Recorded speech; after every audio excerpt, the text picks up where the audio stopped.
Somos salud. Mindalia.com. Somos espiritualidad. Mindalia.com. Somos conciencia. Mindalia.com. Mindalia.com. Somos la comunidad de la nueva consciencia.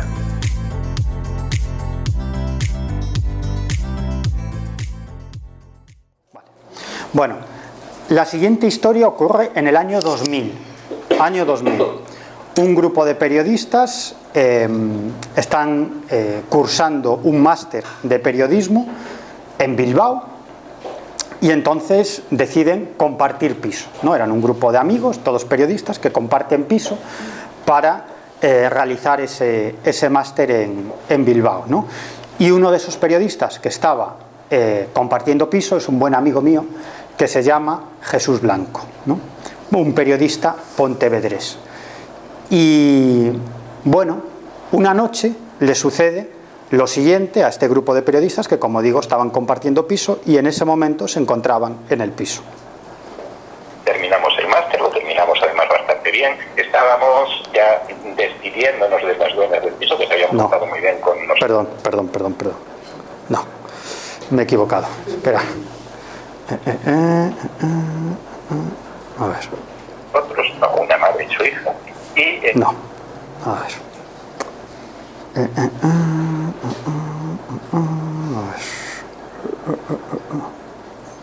Jesús J. Blanco. A ver.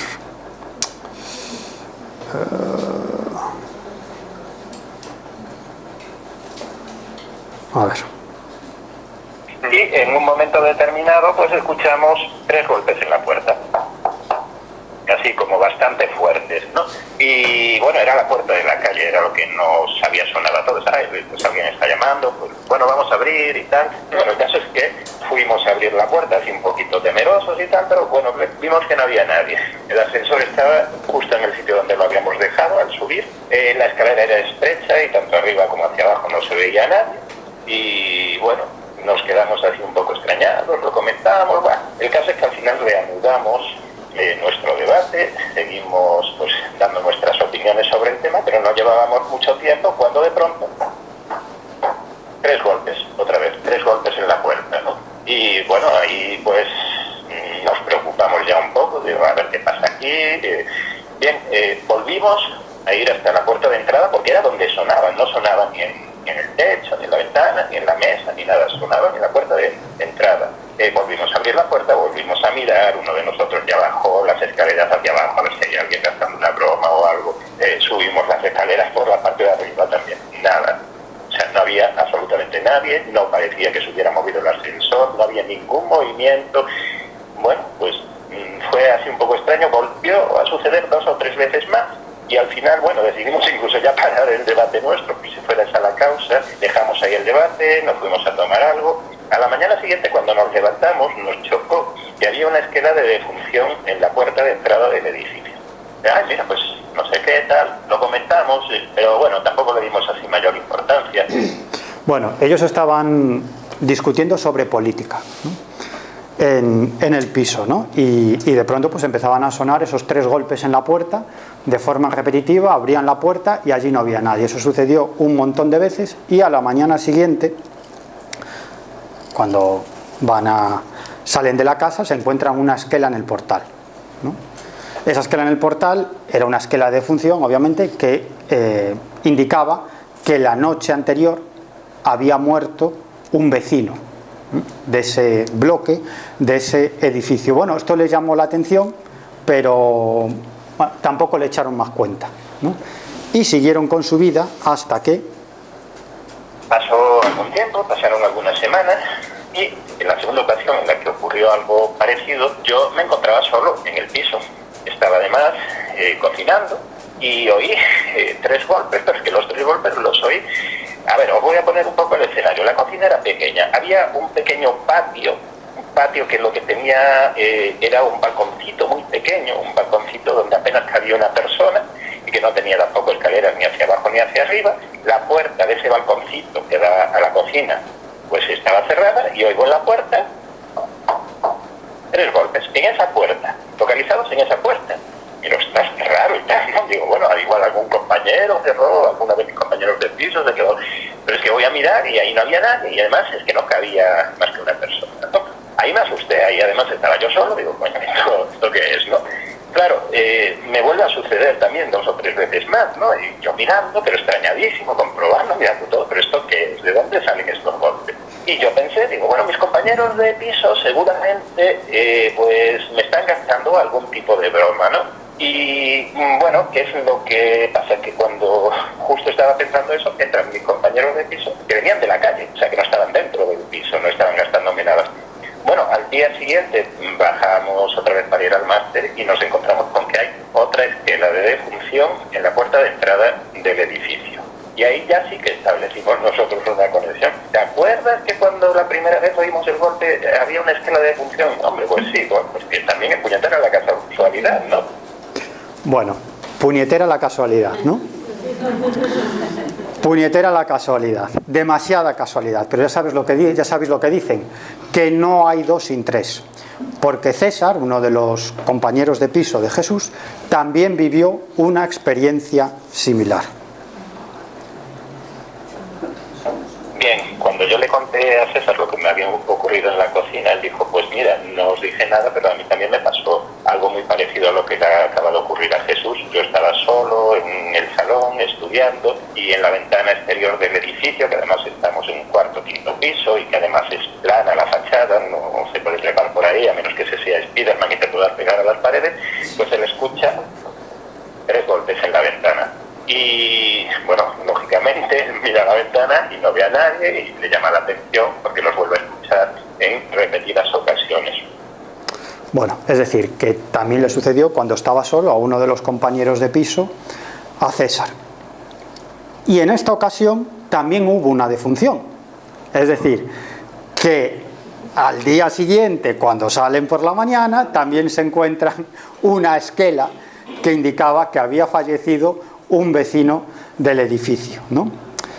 Pero a Jesús y a sus compañeros aún les esperaba una sorpresilla más, ya veréis. Una reunión de vecinos. Ya veréis.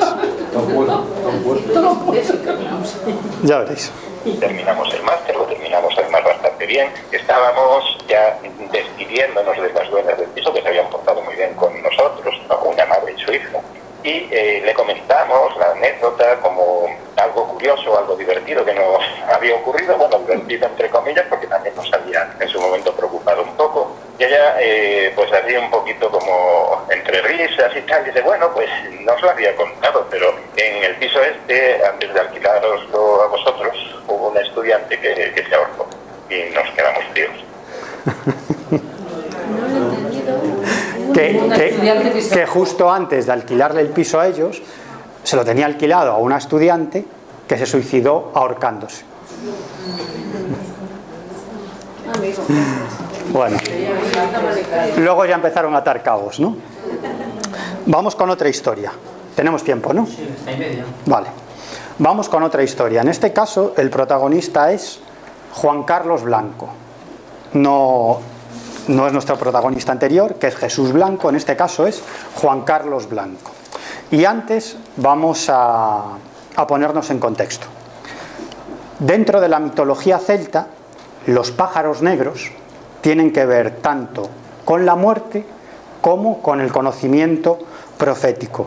De hecho, la diosa celta Morrigan es la diosa de la muerte y tiene la capacidad de convertirse en pájaro. Es decir, que en la mitología celta, pájaros negros significan muerte, están vinculados con la muerte y también están vinculados con el conocimiento profético, con la capacidad de adivinar el futuro. Y esta creencia, como sucede con muchas creencias celtas y anteriores al cristianismo, toda una serie de creencias paganas, pues finalmente acaban sincretizándose con el cristianismo y acaban entrando de lleno dentro de la fe cristiana, ¿no? Y de hecho, en muchas ocasiones hay toda una serie de leyendas y tradiciones de santos que visitan el paraíso, ¿no? Que tienen la capacidad de ir al más allá, ver el paraíso y regresar para contarlo, ¿no? Y estos santos, como por ejemplo hay un santo muy popular en Galicia que es San Ero de Armenteira, que cuenta la tradición que viajó al paraíso y volvió para contarlo, pues este santo y otros muchos similares se representan siempre con un pájaro en su hombro, ¿no? Que es una reminiscencia de esa tradición celta de la diosa Morrigan, que podía convertirse en pájaro y estaba vinculada con la muerte y con el conocimiento del futuro, efectivamente, ¿no?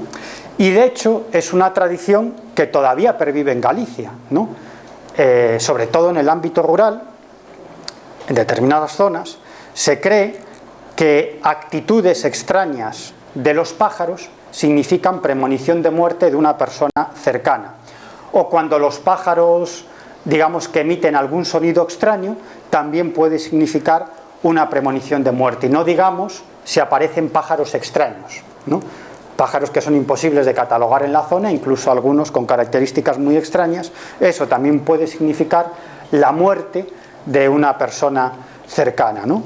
Y a nosotros nos relataron hace algunos años una vecina de un pueblo de Galicia que ella estaba en la cocina fregando los platos y de pronto se dio cuenta, escuchó que algo estaba golpeando contra la ventana, ¿no? La ventana estaba cerrada y cuando gira la cabeza ve que es un pájaro negro que está intentando entrar en la cocina, pero se está golpeando constantemente con el cristal, ¿no? Aquello le llama mucho la atención porque dice, es una actitud muy extraña por parte del pájaro, y enseguida lo que le viene a la mente es una premonición de muerte, mi hijo. Y efectivamente, en ese momento, o un poco antes, su hijo, que vivía a 600 kilómetros de distancia, había muerto a causa de un incendio que tuvo lugar en una gasolinera. Y ella, obviamente, interpretó eso como una premonición de muerte, en este caso a través de un pájaro, sobre todo de un pájaro negro, como era este caso, porque, como digo, en ciertas zonas de Galicia todavía pervive esta tradición. Y como digo, esta clase de sucesos continúan ocurriendo, como nos va a relatar nuestro siguiente protagonista, que es un vecino de Vigo llamado Juan Carlos Blanco, que vais a poder escuchar. En 2005 fue. Mi bisabuela, que tenía en ese momento 95 años, estaba moribunda, estaba ya a punto de morir, llevaba unos días muy mal y bueno, ya la habían enviado para casa y todo, ¿no? Y era cuestión de horas que muriese. Y bueno, habitualmente mis padres iban todas las tardes a visitarla, a estar con ella un ratito y tal, y a hablar con ella. Y el día que ella muere, van a visitarla como otro día cualquiera, y estaba yo en casa, ellos ya habían salido, estaban con ella aquí en Concello de Mos, aquí al lado de Porriño precisamente, y recibo una llamada de casa de mi bisabuela. Una tía de mi madre llamaba y me pregunta si mis padres ya habían llegado a casa, ¿no? Y claro, yo dije, no llegaron todavía. El recorrido es muy corto, es de unos 15 minutos en coche, no es más. Me dice, vale, pues mira, cuando lleguen tus padres y tal, avísale que tu bisabuela acaba de fallecer. Vale, pues ya la aviso y tal. Y entonces cuando cuelgo de allá un ratito, ya llegan mis padres y veo que meten el coche en casa y salen del coche y estaban discutiendo, ¿no? Y tal, los veo discutir, los veo así un poco nerviosos, alterados.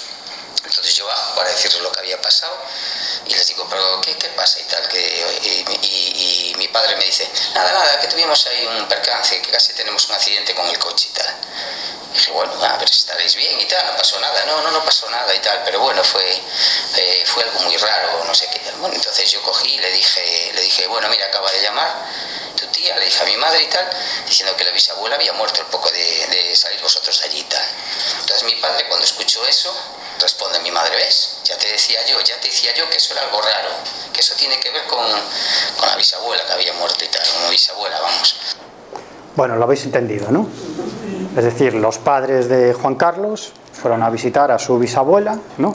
Y en el momento que salen de casa de la bisabuela, de camino hacia su casa, que es unos 15 minutos en coche, en ese momento la bisabuela fallece y a Juan Carlos lo avisan, ¿no? Desde casa de su bisabuela, de un familiar que la estaba cuidando, le dice, oye, que la bisabuela acaba de fallecer, ¿no? Y cuando llegan los padres, pues les tiene que dar la noticia, oye, acabáis de ver a la bisabuela, pero durante el camino la bisabuela ha muerto, ¿no? Ellos estaban muy nerviosos, ¿no? Discutiendo por algo, decían que casi habían tenido un accidente por algo muy extraño, y cuando le dice lo de la bisabuela, El padre le responde, le dice a la madre, ¿ves? Como yo te decía que esto era algo raro. ¿Y qué era eso raro? Pues era lo siguiente. Entonces yo, claro, me quedo todo extrañado, digo, pero a ver qué pasó, contadme lo que pasó, porque esto aquí pasó algo auténtico, vamos. Entonces lo que me cuentan es que cuando venían de camino de casa, cerquita del aeropuerto de Peinador, que de repente ven un ave enorme, pero enorme, con las alas extendidas, era muy grande, tan grande como el parabrisas, totalmente negra, muy negra, un ave evidentemente que no es de aquí ni por el tamaño ni por el aspecto, que se le cruzó, incluso llegó a golpear con las alas contra el parabrisas del coche. Claro, ahí mi padre frenó y tal, pero lo que vieron fue que ese ave, al poco de chocar contra el parabrisas, se desvía y se va hacia una zona de monte y de repente se mete en esa zona y desaparece, se desintegra, como si se hubiese metido, como si se lo hubiese tragado la tierra. Desaparece delante de sus ojos, delante de su vista y se esfumó literalmente. Es decir, que era una ave negra, enorme, que va hacia el coche, impacta con el parabrisas, sigue volando y se esfuma delante de los ojos de su padre y de su madre, del padre y la madre de Juan Carlos. Se esfuma, desaparece. Decía, que mis padres decían que era como si se le hubiera tragado el cielo de repente, o como si se hubiera esfumado ese ave, ¿no? Y ellos lo interpretaron, obviamente, como una premonición de muerte, precisamente por esa tradición que vincula a los pájaros negros o los pájaros extraños o que tienen actitudes extrañas con esas premoniciones de muerte. Bueno, nuestro siguiente protagonista se llama Xosé María Ferro y es un caso muy interesante porque en ocasiones, yo creo que a todos nos ha pasado en alguna ocasión, tenemos la capacidad de captar retazos del futuro, pero en la mayoría de las ocasiones no tenemos elementos de juicio para evitar eso que se está mostrando ante nuestros ojos, ¿no? Es decir, no tenemos todos los datos, es simplemente un retazo de algo que va a pasar, pero es algo que comprendemos una vez que sucede. Antes no tenemos ni todos los datos ni todos los elementos de juicio para saber qué va a pasar, y sobre todo cuando se trata de un hecho terrible, de un hecho luctuoso, no tenemos los elementos de juicio para evitar ese hecho luctuoso. Y eso es lo que le pasó a nuestro siguiente protagonista, Xosé María Ferro, que vamos a escuchar. Estaba en la oficina trabajando con mi compañera, pues no sé, sobre las 12 de la mañana o por ahí más o menos. Escucho un grito. Yo me asomé a la ventana, miré y no vi nada. Y yo le pregunté a mi compañera, oye, ¿tú no escuchaste un grito ahora? Y me dijo, no, yo había escuchado un grito de dolor. Y nada, y volvimos al trabajo. Tenía que ir hasta el banco y tal. Y bajé hasta el banco y vuelvo para la oficina. Y a, pues, no sé, a la 1:30 aproximadamente, escuché exactamente el mismo grito, otra vez, y mi compañera también. Ella me asomó, bueno, abrí la ventana, me asomé afuera y ya vi una chica en el suelo de la calle, justo delante de nuestra oficina. Pues un señor que iba conduciendo, pues despistado, ya cruzaba por el paso de cebra, la atropelló y la llevó a rastras pues como 15-20 metros. A ver, ella se encuentra bien, está recuperándose, pero es que fue el mismo grito, el mismo, pero con una hora de diferencia. ¿Veis lo que os decía? Es decir, él está convencido de que fue el mismo grito, pero claro, él escuchó ese grito, salió a la ventana y no vio nada. Claro, esto eran las 12. Él va a hacer unos recados, vuelve a la oficina, a su puesto de trabajo, y cuando está trabajando con su compañera, de pronto vuelve a escuchar el mismo grito, pero esta vez también lo oye su compañera, ¿no? Venía de fuera. ¿Qué es esto? Abren la ventana y ven a una mujer tendida porque había sido atropellada por un automóvil, ¿no? Fijaros qué curioso, ¿no? Es lo que os decía antes, ¿no? Que a veces captamos retazos del futuro, pero de ningún modo tenemos todos los datos o un elemento de juicio para evitar lo que va a pasar, ¿no? Es como si nos llegara una parte de lo que va a pasar, pero hasta que pasa no podemos unir todas las piezas, por lo tanto no podemos evitar ese hecho tan luctuoso, ¿no? Y bueno, tenemos tiempo, os voy a contar dos historias más. Sabéis que en Galicia, a mí es un tema que me gusta mucho y creo que aquí en alguna ocasión di una charla sobre esto, sobre la Santa Compaña, ¿no? Sabéis que si hay algún fenómeno en la tradición gallega, ¿no?, que tiene que ver con premoniciones de muerte, es la Santa Compaña. Yo muchas veces he llegado a pensar que la Santa Compaña puede ser una proyección de las personas o de su inconsciente, digamos que sería un modo en el cual esas personas captan una premonición. Es decir, a través de una tradición captan una premonición. Es decir, como si pudieran de algún modo captar esa premonición, eso que va a pasar, ese hecho luctuoso, y lo trasladan a su realidad proyectando algo en lo que creen, que es en la Santa Compañía, ¿no? No lo sé, pero bueno, a veces me lo he llegado a plantear. Bueno, sabéis que en Galicia esta procesión de almas en pena es conocida como la Compaña, pero en Asturias es conocida como la Huestia, en Extremadura es el cortejo de gente y de muerti, que es mi nombre preferido, ¿no? En Castilla es la Estantigua, en Irlanda es la hueste de los espíritus, en Gales el funeral espectral, en Escocia tiene diferentes nombres, la compañía, la multitud, el ejército de muertos, ¿no? Es decir, es una tradición que la cultura popular la vincula a Galicia, pero en realidad es una tradición que está extendida por prácticamente toda Europa, ¿no? Y aquí en España pues tenemos una gran tradición también, como he dicho, en Extremadura, en Cantabria, en Asturias e incluso en Castilla, ¿no? Y también en las Canarias, ¿no?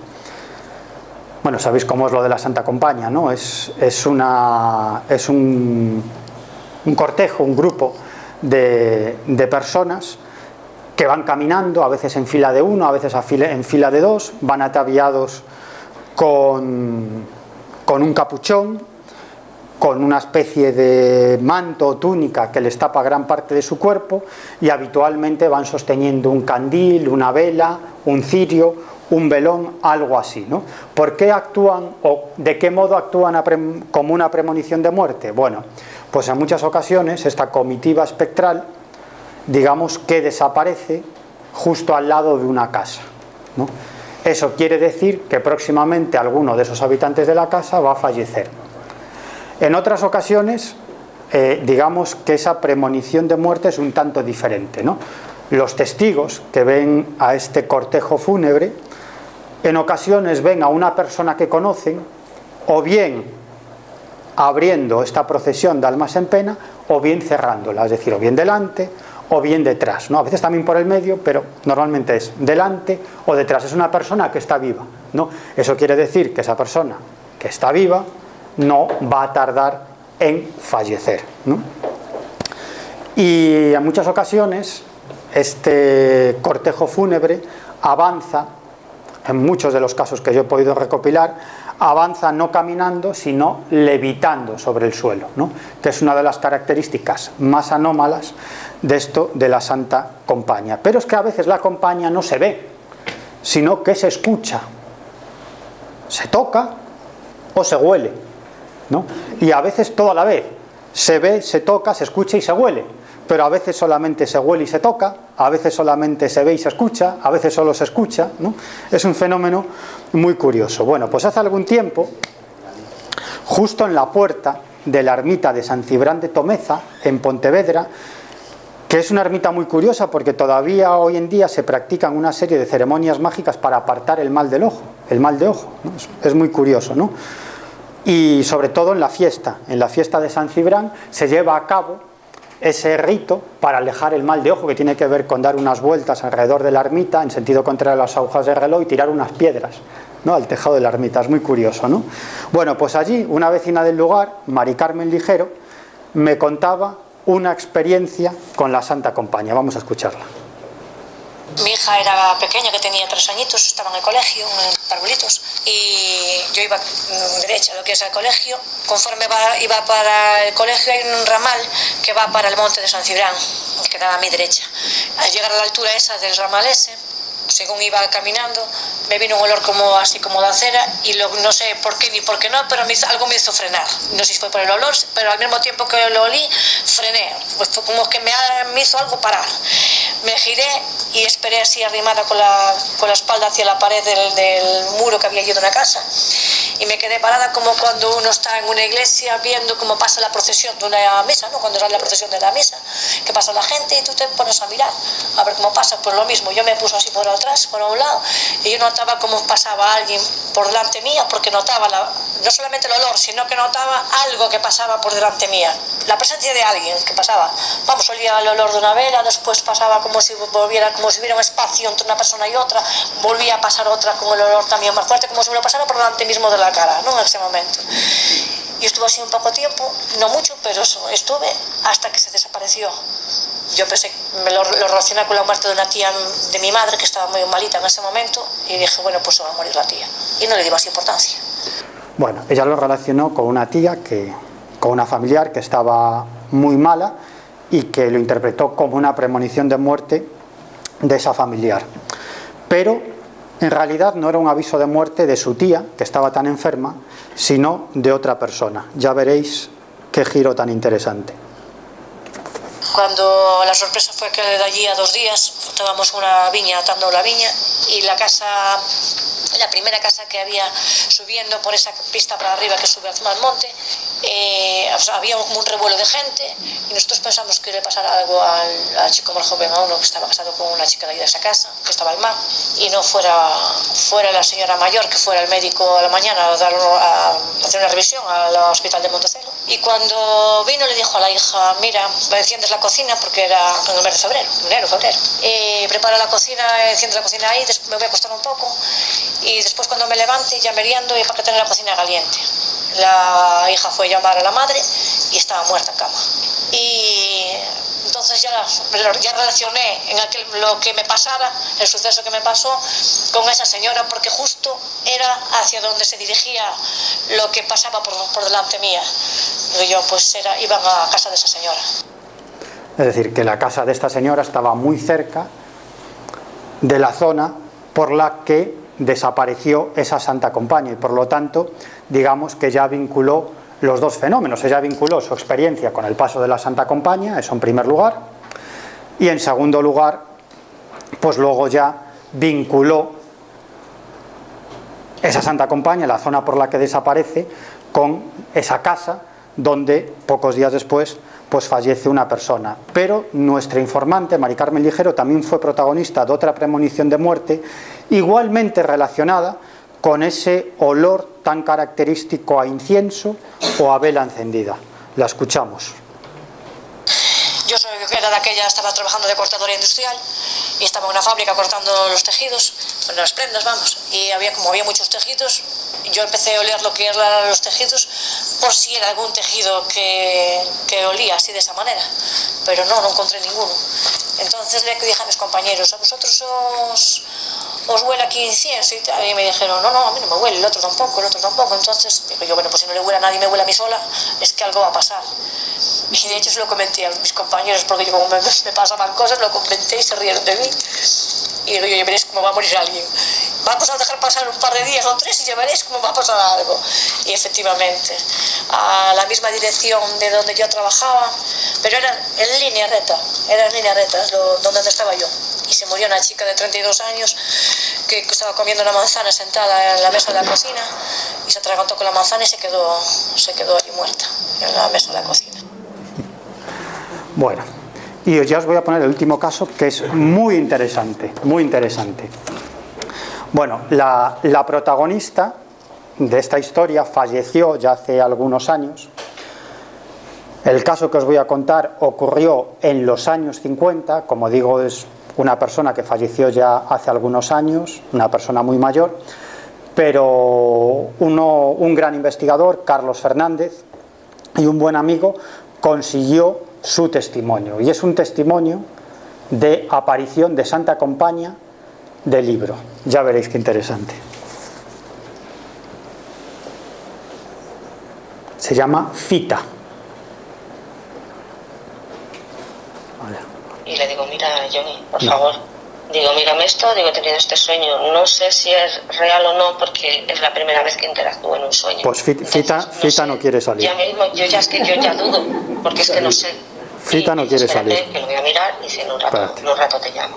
Y esperan las se ha venido arriba. Y ya le mando un WhatsApp, le digo, Johnny, me estás asustando.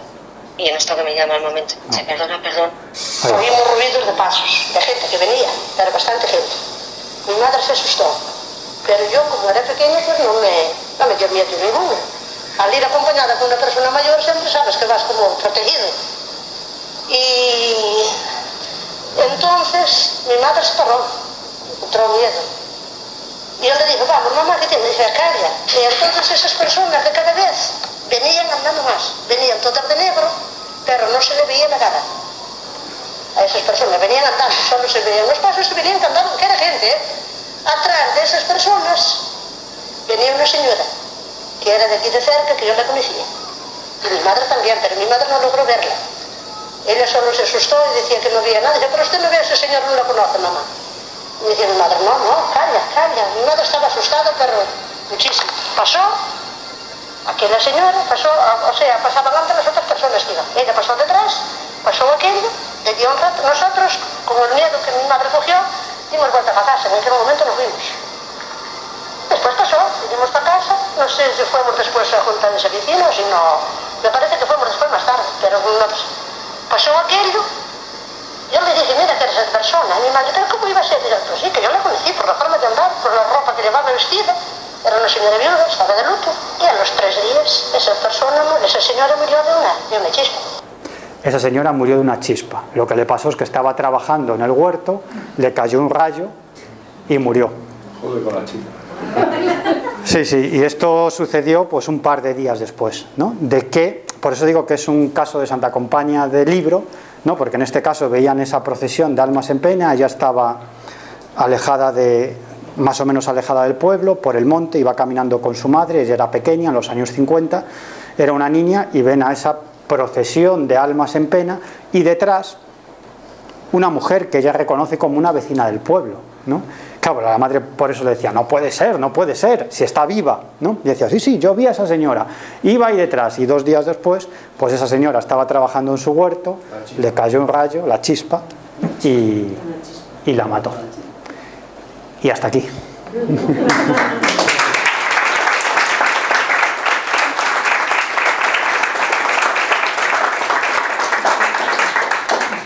Como tenemos algo de tiempo, si queréis hacer alguna pregunta o contar alguna experiencia, alguna promoción, pues vamos primero ahí y luego ahí. Vale. Tengo una pregunta. Respecto a lo que has dicho al principio de tu charla, sí. De los unos y los ceros, es que los ordenadores se comunican con unos y ceros. Sí, claro, es un código binario. Exactamente. Claro. Hasta a la época digital, que ahora claro. ya conmutan más eso. Claro. O sea, que eso quiere decir que los ordenadores en cierta manera detectan esas cosas, porque si dan más valor al 0 que al 1. Bueno, yo tenía un jefe que tenía la capacidad de interactuar con los equipos electrónicos. Sí, bueno, de hecho en alguna ocasión pasaba al lado de una serie de pantallas, ¿no?, de ordenadores, iba caminando muy nervioso, ¿no?, como muchas veces iba él, muy nervioso, ¿no?, y esas pantallas iban haciendo blum, blum, blum, y siempre tenía problemas con los equipos electrónicos, siempre le fallaban los equipos electrónicos, y en muchas ocasiones hasta los propios informáticos de la empresa alucinaban, no sabían qué pasaba, ¿no? ¿Un gas electrónico? Sí. Pero eso que has dicho es el que se detectaban bajadas del 1 y bajadas del 0 cuando iba a haber una premonición informática sería. Bueno, eso lo que quiere decir es que hay algo, los científicos de este proyecto Conciencia Global piensan que es esa conciencia global que de algún modo está interactuando con la materia, en ese caso con esos ceros y unos, pero obviamente si está interactuando con eso, está interactuando con muchas cosas más que no podemos ni conocer ni medir de ninguna manera, básicamente eso, ¿no? Bueno, quería contar una experiencia que se ocurrió en los años 80. Mi padre era canario, fue a Venezuela y 40 años después quiso regresar a su tierra. Entonces nos llevó a mi hermana y a mí, pero días antes, como un mes antes, yo tuve un sueño. Entonces soñé con la casa donde había nacido mi padre.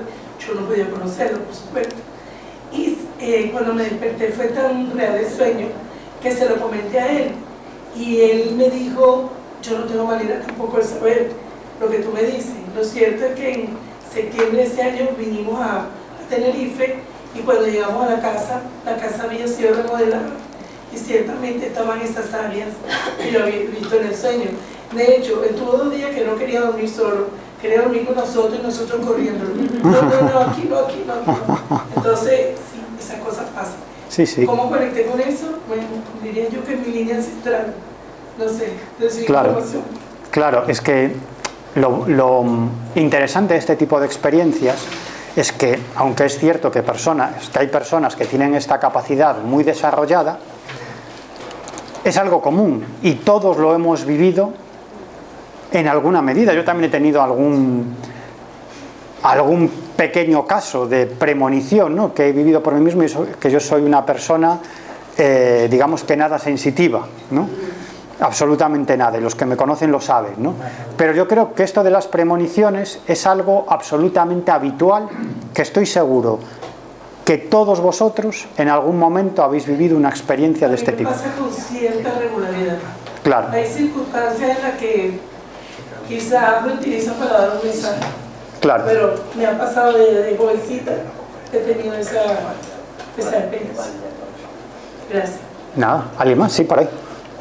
Quería preguntar si es premonición o tiene que ver más bien con una cuestión orgánica del sistema inmunitario. Y la pérdida, por ejemplo, de un embarazo, un aborto. La experiencia que yo conozco es de alguien, de una mujer muy cercana a mí, que según me refiere, hace años cuando ella tuvo esta pérdida, ella tuvo un dolor muy profundo el día que lo perdió, ¿no? Era un dolor muy profundo y apenas se despertó, ella empezó con la pérdida. ¿Eso es una premonición o es más bien una reacción del sistema inmunitario? Hombre, no lo sé. Yo, por lo que tú me cuentas, si tiene un dolor, ¿no?, y luego pierde al niño. Un dolor emocional. Ah, un dolor emocional. Vale. Exacto. Un dolor como, según lo que me refiere este familiar, ¿no?, era un dolor muy profundo, como si fuera una pérdida de un ser muy querido. Sí, hombre, obviamente las emociones influyen en el físico. ¿Podría tener que ver? Pues podría tener que ver, ¿no? Igual que el estrés continuado también tiene que ver con diferentes enfermedades, ¿no?, y dolencias, ¿no? Obviamente, y esto es algo que cada vez se sabe de forma más clara, es esto que se ha dado en llamar la medicina psicosomática, ¿no? Es decir, que las emociones sí tienen una influencia, yo creo que bestial, mucho más grande, mucho más profunda de lo que nos pensamos en nuestro cuerpo físico, evidentemente. Como para sentirlo antes de que se presentara la pérdida. Bueno, yo no sé si es que lo sintió antes de que se... Es lo que me refiero. Sí, no lo sé. Duda que mucho se discutió en aquellos años si era más bien una cuestión biológica. También podría ser, ¿no? También podría ser, no lo sé. Que no veamos los hilos, pero estamos conectados. Claro. Mi mamá murió en una residencia. Entonces yo conocí a una amiga de ella, una señora, también en la residencia, que bueno, pues ella lo sabía y me pedía siempre que la diera pases. Mi mamá estaba ya muy malita y me dijeron que era por cuestión de días. Mi hijo estaba allí sentado, trabajando con el ordenador, y entonces le dije, bueno, ahora abajo que voy a dar los pases a Emilia. Subí, le estaba dando los pases en la habitación a ella y de repente sentí la necesidad de darle los pases y se lo dije yo. Terminé como acelerada y otra vez me quedaba allí un poquito a hablar con ella, pero en ese momento yo necesitaba irme, entonces la dije, me voy. Y yo escuché perfectamente, sentí, tu madre te necesita. Bajé en el ascensor, entré a la habitación y tenía la luz muy bajita. Y entonces le dije a mi hijo, pero Coco, ¿cómo tienes esta luz? Que tenía pues una cosita así al lado de la cama. Cuando di así la luz, mi mamá volvió la cabeza y me dijo, ya me voy. Y se fue. Fíjate. Pero ella se iba preparada, porque durante el tiempo que estuvo allí, yo la leía un libro que ella siempre leía, porque era de otra religión. Entonces, leía ese libro y la ayudaba a comprender que había un más allá, que había otra cosa, que era mucho mejor, que no tuviera miedo y todo eso. Y ya un día me dijo, mi madre está aquí, yo no la conocía a su madre. Y le pregunté, ¿cómo es tu madre? Y me lo dijo, pelirroja, tienes pecas, es bajita, es guapísima, como siempre, el pelo rojo y muy rizado. Y le dijo, mamá, qué guapa eres. Eso el día antes. Fíjate. Yo sabía que se iba. Pero un día, una noche, por eso hablo lo del libro, yo le dejé encerrado y me fui a dormir a mi casa, que vivía cerquita, porque ya llevaba 3 o 4 días y estaba cansada y además trabajaba. Entonces le dejé cerrado. Cuando llegué por la mañana, a las 8 de la mañana a la residencia, el libro estaba abierto por el mismo capítulo que yo la leía. Cuando pasaron las chicas a la habitación, la dije a una de las niñas que estaban por la mañana para cambiarle y limpiar. Belén, ¿tú has abierto este libro? Dice, uy, no. Primero que ni le entiendo. Segundo que no sé leerle. Y yo, ¿para qué?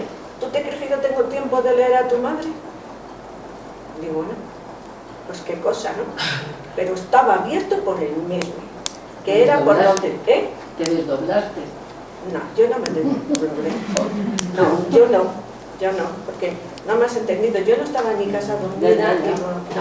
Yo no lo abrí porque estaba en la misma mesa, enfrente. Yo pienso que era algún espíritu familiar o de quien fuera que abrió el libro y seguía leyéndole para que ella se fuera tranquila. Ella me esperó, a mí me dijeron, tu madre te está necesitando, y bajé porque yo digo, algo pasa. Como ya estaba esperando que se fuera, y ella me dijo esas palabras, muy bajitas, ya me voy. Muy bien. O sea que eso es así. Una breve, sí. Con todo lo que nos ha dicho, ¿verdad? Recordemos que en el universo todo es energía y todo lo que vive es energía. Y cuando nos hace esa comparativa usted de esos fenómenos, de esas noticias relevantes que suceden, imagínense cómo enfocamos toda la energía en esas noticias. Entonces, imaginémonos cómo enfocaríamos esa energía, digamos, para curarnos, ¿verdad? Entonces, ese magnetismo, eso, me deja también sorprendida con el tema de los ordenadores, claro, igual vibración, y por ende, pues tiene que revisarme. A mí me pasó también una vez, en el 2018, yo iba de aquí del Hospital San Carlos de ver a mi hermana que estaba hospitalizada en la UCI.